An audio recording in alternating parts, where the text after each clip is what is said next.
Today, I'm going to show you those small details that make a difference in getting your home sold and what gets those offers rolling in the door.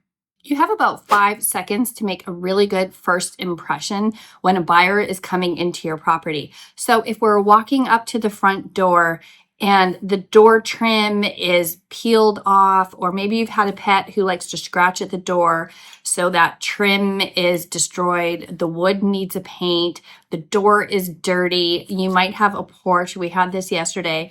The porch, the paint was peeling absolutely everywhere, in addition to damage all around the front door. That does not make a good first impression. So what happens is subconsciously, your brain is interpreting all of this information. And the first thing it sees is this has not been taken care of. So you're getting alarm bells and your brain starts preparing you for what else you might find, and not in a positive way, in a negative way. So as you go into the house, you start looking to see where other things haven't been well looked after. And right now in our marketplace, we are at the end of 2025 and buyers have a lot of choices. So if you haven't taken the time to really present your property well, they're going to choose something else. So as we go into the home, and we had this the last couple of days, we've been doing a big buyer's tour. I have clients who are relocating from another province here in British Columbia in Canada. And so they have choices. We've narrowed it down to 4 neighborhoods, and we're looking at a group of home for each neighborhood and then see which one they like best. And some of what is happening is, in their mind, they're seeing the homes, some aren't well looked after, and they haven't been well prepared for sale. So one home that we went into, every door trim in the house, interior and exterior, is damaged. And the trim is falling apart. It needs painting. There's dirt everywhere. There's greasy fingerprints on stuff. It just leaves a bad feeling and thinking, this house is really dirty. It's not been well looked after. How much more work am I going to have to do if I purchase this house? And you know what? Now I've gone into another house where they have done a full deep clean. And you know, it even includes things like the blinds.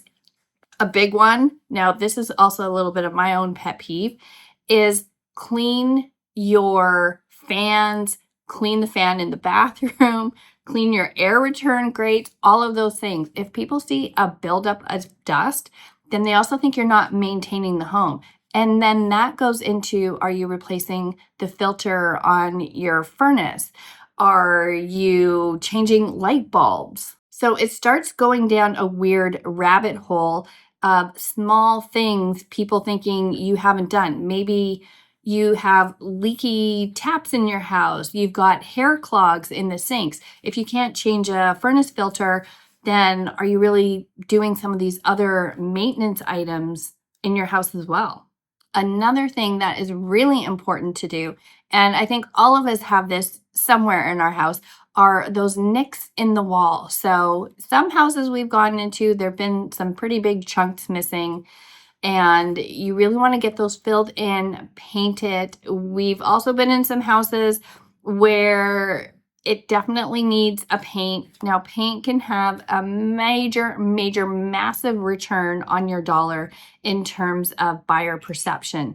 So you may not want to paint your house. It is a pain. I understand that, but it's going to give you such a better return. And just pick something neutral. It doesn't have to match with your current house, because remember, you're actually selling your house. So now your house hasn't become your home. It's become a product for sale. Another key component is on your appliances. Make sure that your stove is clean. I can't tell you how many stoves in homes that we visited where there is dirt and cooking stains that you can actually see from outside of the stove that are inside of the stove. So take the time, clean it. I cannot emphasize enough what a difference it makes to have a really clean home. Now, there's another aspect where sometimes when we're doing photography and everything, people are worried, like, I didn't vacuum before the photographer came. You know what? The photography is not going to pick up on the vacuuming, but an in-person showing will. So make sure that you do another full clean every time you have a showing. And again, I know it is not fun. It's not fun to have your house for sale. It's a stressful process, but these little things make a major, major difference. How do I know that this makes a difference? I tour a lot of homes with a lot of buyers, and of course I also list a lot of properties, and we want to make sure that that experience is the best experience they can have. Declutter your home. A few pictures out is okay, but if you have a ton of family pictures, put them away because then they get too distracted by your family pictures. Same if you have collectibles, they'll get distracted by your collectibles. We want to make a great experience, and how you should go about it is when we all go to visit a show home, we walk into the show home and we feel amazing. It is a clean space. It is not cluttered.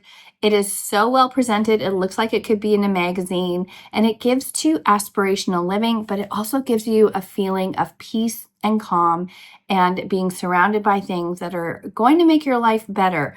So treat the selling of your house in that same way, and you're going to get top dollar for your home. And it's also going to be the one that people select over another one. As always, if you have questions, feel free to leave me a comment below. And of course, happy selling.